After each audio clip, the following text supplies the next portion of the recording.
A little job can give you a big opportunity. Don't tell me you want this stage and you can't stand at that door. Don't tell me, no, no, no. Don't get it twisted. Don't get it twisted. Before I ever stood on a stage, I cleaned one at an old Baptist church. When everybody left, I stayed vacuuming when nobody was there. That's how I got the microphone. I didn't get a microphone because I can talk the best. I didn't get a microphone because I can sing the best. I got a microphone because serving kept elevating me everywhere of my life. If you work at McDonald's, you better work that day.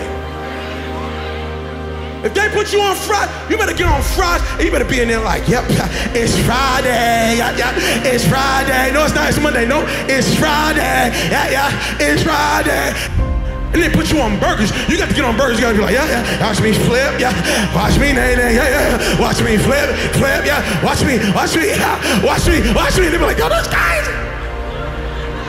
And then before you know it, they got you at the register like, yep, do you want a number one? Yep, there's a number one right there. Would you like a number two? There's a number two. Have a great day. Would you like suicide? Have a happy meal. And they're like, oh my God.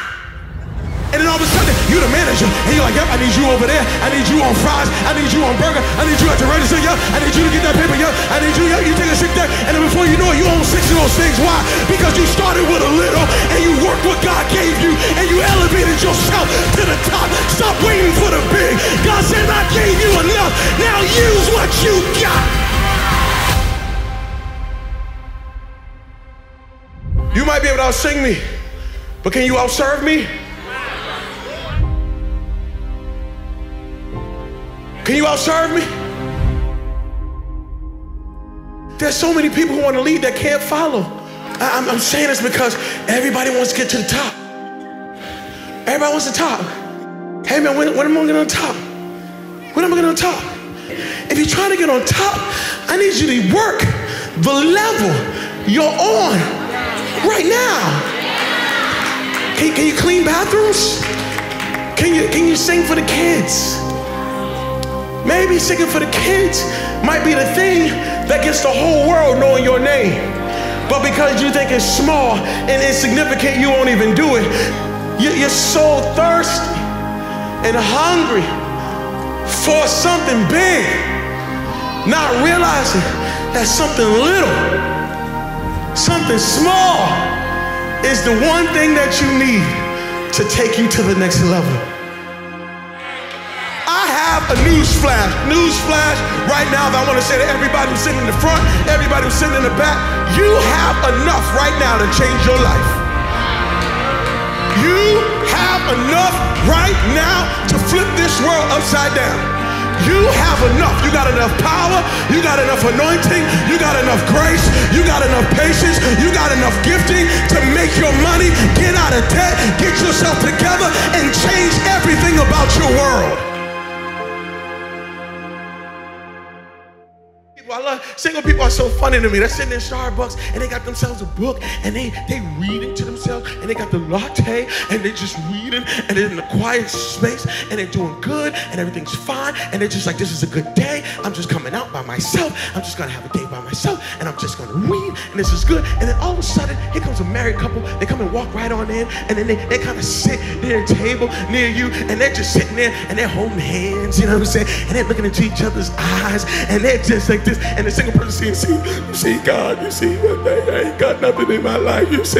I just wish if I just had somebody to hold a hand with, if I could just have somebody just to snuggle with, if I could just sip somebody else's latte and they could sip my latte, it would be so good. Little does a single person know, the married people sitting at the table saying, oh my goodness, that look good, she's all by herself. No, if I could just get a day alone, if I could just get my thoughts to myself, oh God, this hand is good, but God, I wish I could read a book sometime. I wish I could take a day by myself. And the married people looking at the single person like, ah, and the single person looking at the married people like, ah, and the enemy got us all messed up because he wants you not to see that you're blessed right where you are, you're whole right where you are, you're complete right where you are.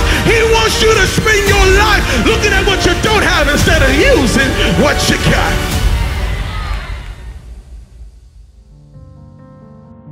And I want to talk to the person who spends all your time talking about every problem you have and what's wrong and what failed and what's messed up and how it's not coming together.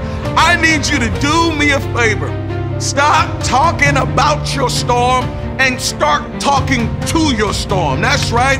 Stop talking about the cancer and start talking to the cancer. Stop talking about the depression and start talking to the depression. And you got to look at your depression and say, depression, you got to get out my life. You got to get out my house. Why? Because this body doesn't belong to you. This mind doesn't belong to you. You got to stop talking about the sickness and you got to start talking to the sickness. And you got to tell the sickness, you got about 3 hours. You got about 3 days left in my life.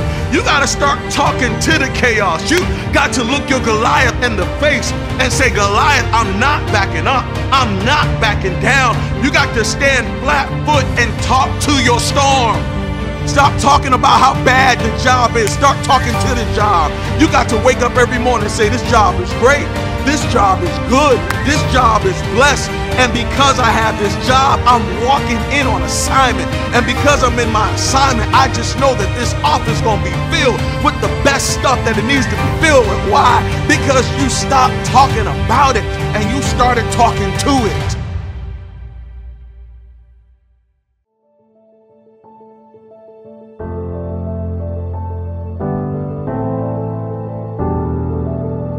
Talking to poverty. Stop talking about poverty and start talking to poverty and say, poverty, you are not welcomed in my life. Poverty, you are not welcomed in my home. Matter of fact, I crowned you a landlord right now. You are the landlord of your life and you have the right to serve an eviction notice over every tenant in your life that don't belong there. I dare you to serve an eviction notice over cancer. I dare you to serve an eviction notice over poverty. I dare you to serve an eviction notice over lack. You got to tell lack, get out my life. You don't belong here. You don't need to be in this room. Get away from me. Why? Because I'm the landlord here and I speak to my storm and I tell my storm, peace, be still.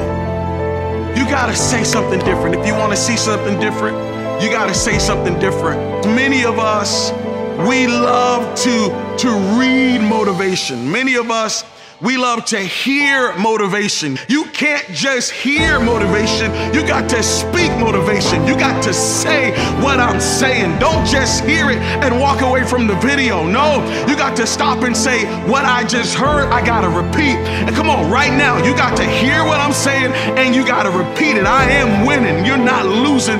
I'm winning. Come on, I'm overcoming. I'm getting through this. I'm overcoming this challenge. I'm going to get through this mountain. I am going to make it to my destiny. I'm going to see my promise. I'm going to reach my future. I am going to build my legacy. I am going to have these kids. I am going to find that special person. I am going to get this degree. I am going to buy that house. I am going to do it. I'm not just hearing it. I'm going to speak it into my life because my words can change and shift my world.